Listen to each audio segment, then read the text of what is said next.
嘿，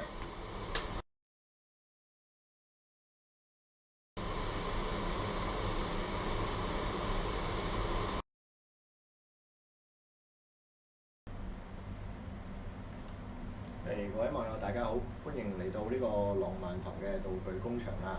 而家就開始我哋嘅道具教室系列啦。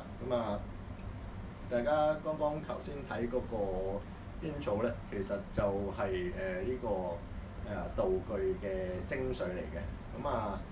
由於即係我之前拍嗰啲片啊，咁都俾人投訴話，即係內容太過充實啊，內容太過豐富啦。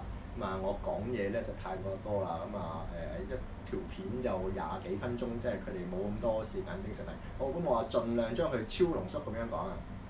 好啦，咁首先講啦，道具係咩嚟嘅咧？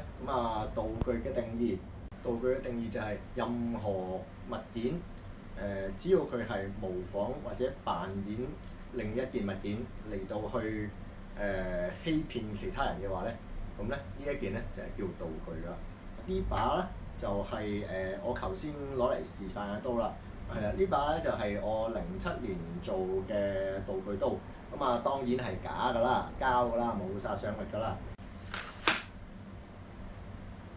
係啦，如果我呢把